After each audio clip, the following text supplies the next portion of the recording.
हरि ओम सच्चिदानंदरूपाय विश्वोत्पत्त्यादिहेतवे तापत्रय विनाशाय श्रीकृष्णाय वयं नमः। ओम नमो भगवते वासुदेवाय। मैं पंडित राजेश शास्त्री श्री न्यूज के भाग्यश्री कार्यक्रम में उपस्थित हूँ आपके बीच में। आज का राशि अनुसार फलादेश लेकर के इसके साथ में कुछ विशिष्ट चर्चा। आइए प्रारंभ करते हैं आज के पंचांग के साथ। आज 19 सितंबर 2024 तदनुसार संवत 2081 सालिवाहन शक 1946 मास आश्विन कृष्ण पक्ष द्वितीया। आज द्वितीया का श्राद्ध होगा। दिन गुरुवार। आज का सूर्योदय रहेगा 5:55 पर। सूर्यास्त होगा 6:07 पर। राहु काल रहेगा 1:32 से 3:04 तक। नक्षत्र उत्तरा भाद्रपद रहेगा 8:05 प्रातः। इसके बाद रेवती नक्षत्र होगा। अब 12 राशियों का राशिफल इस प्रकार है। मेष राशि के जातकों का आज का दिन शुभ नहीं रहेगा। इन्हें भूमि भवन वाहन आदि के क्रय विक्रय में हानि का सामना करना पड़ेगा। सामाजिक विवाद बढ़ने की संभावना रहेगी। किसी व्यक्ति से अप्रिय समाचार प्राप्त होने की स्थिति रहेगी, अतः सावधान रहें। यदि आज के दिन आप कोई भूमि भवन वाहन आदि का क्रय विक्रय करना चाहते हैं तो उसके प्रति सावधानी रखें। उसको अगले दिन किसी विशेष मुहूर्त में आप कर सकते हैं। संतान पक्ष से सामान्य लाभ प्राप्त होगा। सफेद वस्तुओं का दान करें, इष्ट की आराधना करें, आपका दिन शुभ होगा। वृष राशि के जातकों का आज का दिन सामान्य लाभ वाला होगा। इन जातकों को पराक्रम से लाभ मिलने की स्थिति बनेगी। भाई बहन की ओर से लाभ मिलेगा। भाई बहनों के बीच में चली आ रही वैमनस्यता दूर होगी। सामान्य मधुर व्यवहार बनेगा। लाभ प्राप्त होने की स्थिति रहेगी। पराक्रम में वृद्धि होगी। आय के नए मार्ग प्रशस्त होंगे। आपका दिन शुभ होगा। लाल वस्तुओं का दान करें, हनुमान जी की उपासना करें, आपका कल्याण होगा। मिथुन राशि वाले जातकों के लिए आज का दिन विशेष रूप से शासन सत्ता से लाभ प्राप्त करने का रहेगा। जो जातक शासन सत्ता से संबंधित कार्य करते हैं उनको राज्य पक्ष से लाभ मिलने की संभावना रहेगी। उन्हें व्यवसाय के क्षेत्र में नए मार्ग प्राप्त होंगे। उच्चाधिकारी का सानिध्य प्राप्त होगा। कुछ बिगड़े हुए काम बनेंगे। जो कार्य अभी रुके हुए हैं, सरकारी क्षेत्र से संपन्न नहीं हो पा रहे हैं, उन्हें संपन्न होने की स्थिति बनेगी। पीली वस्तुओं का दान करें। ओम ग्राम ग्रीम ग्रौम सह गुरुवे नमः मंत्र का जप करें, आपका कल्याण होगा। कर्क राशि के जातकों का आज का दिन शुभ होगा। मन प्रसन्न रहेगा। संतान पक्ष से लाभ होगा। भाग्य आपका साथ देगा। भाग्य से बिगड़े हुए कार्य संपन्न होंगे। शरीर में किसी प्रकार की चली आ रही पीड़ा या समस्या, उसका निदान होने की स्थिति बनेगी। आपको लाभ मिलेगा। भाग्य आपका प्रबल होगा। भाग्य से भाई बहन माता पिता राज्य पक्ष से लाभ प्राप्त होगा। इष्ट आराधना करें, आपका दिन शुभ होगा। सिंह राशि वाले जातकों का आज का दिन शुभ नहीं रहेगा। ऐसे जातकों को बाहरी संबंधों से प्रायः हानि का सामना करना पड़ेगा। धन के लेन देन में सावधानी बरतें, अन्यथा हानि संभावित है। व्यापार के क्षेत्र में यदि कोई व्यापार प्रारंभ करना चाहते हैं तो उसमें भी अभी उचित समय नहीं है। अनुकूल समय का विचार करके ही नया कार्य प्रारंभ करें। स्वास्थ्य से संबंधित समस्याएं हो सकती हैं, स्वास्थ्य का विशेष ध्यान रखें। उचित आहार विहार का पालन करें, इष्ट आराधना करें, आपका कल्याण होगा। कन्या राशि वाले जातकों के लिए आज का दिन सामान्य रूप से शुभ रहेगा। बाहरी संबंधों से आय के मार्ग प्रशस्त होंगे। व्यवसायिक क्षेत्र में व्यवसाय से लाभ प्राप्त होगा। क्रय विक्रय की स्थिति अनुकूल रहेगी। नया कार्य प्रारंभ कर सकते हैं। कार्य बनेंगे। इस प्रकार से शुभता आपके जीवन में रहेगी। आज का दिन आपके अनुकूल रहेगा। इष्ट की आराधना करें। पीली वस्तुओं का दान करें, पीला वस्त्र दान करें, आपका कल्याण होगा। तुला राशि वाले जातकों का आज का दिन सामान्य शुभ नहीं रहेगा। तुला राशि वाले जातकों के लिए आज का दिन राज्य शासन सत्ता की ओर से, अपने उच्च अधिकारियों की ओर से विशेष रूप से परेशानी भरा रहेगा। कार्यों में अवरोध होगा। कई कार्य फंसेंगे जो समय पर संपन्न नहीं होंगे, इसलिए कार्य प्रारंभ करते समय सावधानी बरतें। आज के दिन कुछ ऐसे कार्य संपन्न करने की योजना न बनाएं जो सरकारी कार्य क्षेत्र से संबंधित हैं अथवा अपने उच्च अधिकारी से संबंधित हैं। आज के दिन सफेद वस्तुओं का दान करें, इष्ट आराधना करें, हनुमान जी के 12 नामों का जप करें, आपका कल्याण होगा। वृश्चिक राशि वाले जातकों के लिए आज का दिन विशेष रूप से शुभ रहेगा। वृश्चिक राशि वाले जातकों को भाग्य से लाभ मिलेगा। पिता पक्ष से लाभ मिलने की संभावना है। धर्म के क्षेत्र में आपको लाभ मिलेगा। नए कार्यों की योजना बनेगी और भाग्य से आपको इच्छित वस्तु की प्राप्ति होगी। राज्य शासन सत्ता की ओर से आपको लाभ मिलेगा। संतान पक्ष से शुभ समाचार की प्राप्ति होगी। इष्ट आराधना करें, आपका दिन शुभ होगा। धनु राशि वाले जातकों के लिए आज का दिन सामान्य लाभदायक रहेगा। सामान्यतः आज के दिन बाहरी संबंधों से लाभ मिलने की स्थिति रहेगी, परंतु व्यापार में भूमि भवन के क्रय विक्रय, वाहन आदि के क्रय विक्रय में अनुकूलता प्राप्त नहीं होगी। इसमें प्रतिकूलता रहेगी, अतः सोच विचार करके कार्य करें। आपको लाभ प्राप्त करने के लिए इष्ट आराधना के उपरांत ही अपना कार्य प्रारंभ करना चाहिए। आज के दिन आप हरी वस्तुओं का दान करें, विष्णु सहस्त्र नाम का पाठ करें, आपका कल्याण होगा।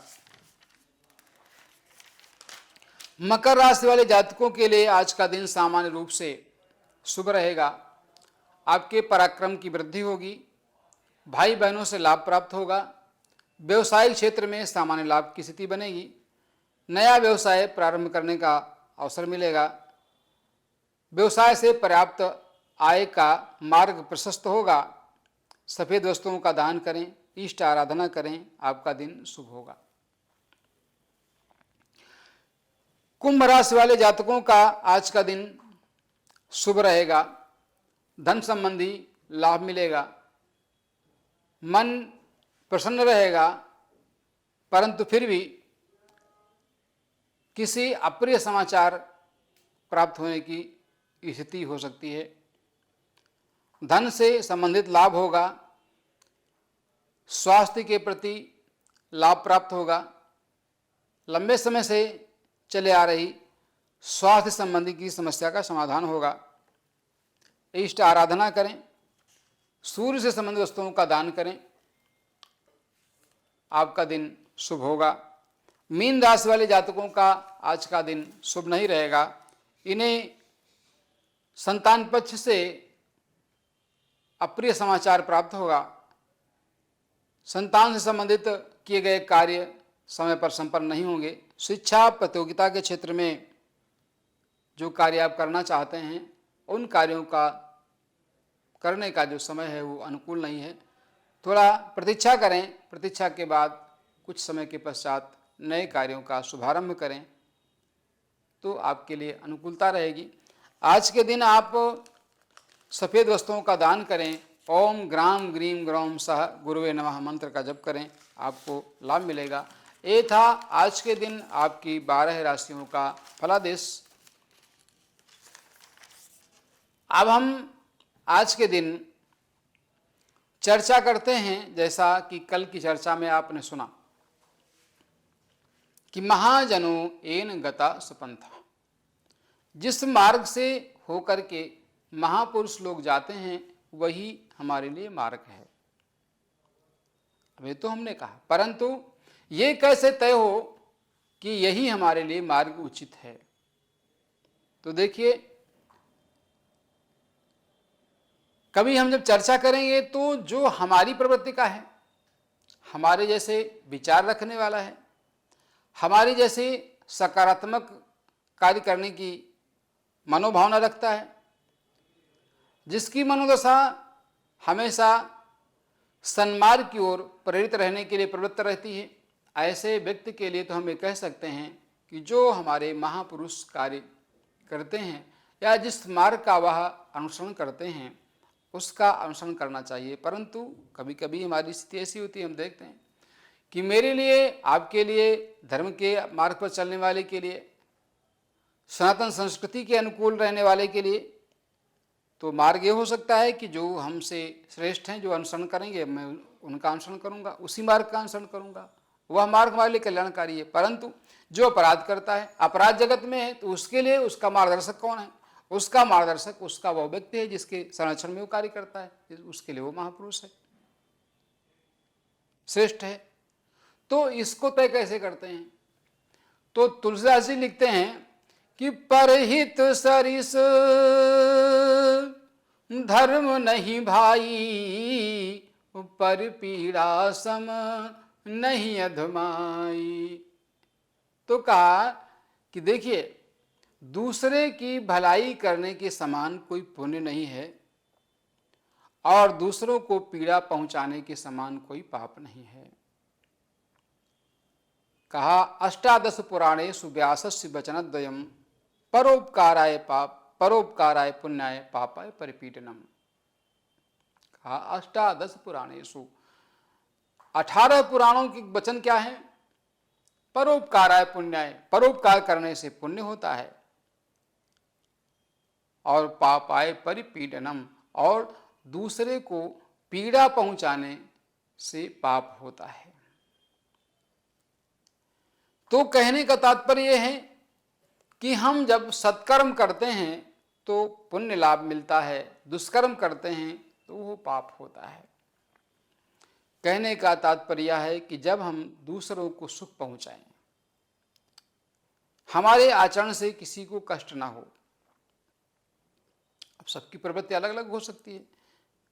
अब ये आवश्यक नहीं कि जो सत्पुरुष हैं उनका आचरण सबको सुख देता हो, लेकिन फिर भी शास्त्र का अनुमोदन करते जब हम विचार करते हैं तो ध्यान में आता है कि सज्जन कौन है? जो परोपकार करता है, दूसरों की भलाई में लगा रहता है, दूसरों के विषय में सकारात्मक सोच रखता है, उनके प्रति सकारात्मक भाव रखता है, सकारात्मक व्यवहार करता है। तो कहा गया कि जो व्यक्ति जिसके अंदर मत्सर रहता है, तो मत्सर की स्थिति क्या है? जब मत्सर होगा तो उसके स्वभाव में जो स्थिति होगी वह यह होगी कि वो जो दूसरे के सुख को देखेगा तो उसे दुख होगा, और जब दूसरे के दुख को देखेगा तो उसे सुख होगा। कहने का तात्पर्य यह है कि जो व्यक्ति दूसरे के सुख को देख करके दुखी होता है और दूसरे के दुख को देख करके सुखी होता है, वह प्रायः दुर्जन की श्रेणी में गिना जाता है, उसकी श्रेणी महापुरुष की नहीं है। इसलिए हमें सतर्कता के साथ अपने मार्ग को चुनना और उस मार्ग का अनुसरण करना, इसमें हमारे इस संसार में भेजने वाले जन्मदाता परमपिता परमात्मा, हमारे ऋषिगण, जिनके कुशल मार्गदर्शन में, जिनके ज्ञान के बल पर हम अपने जीवन को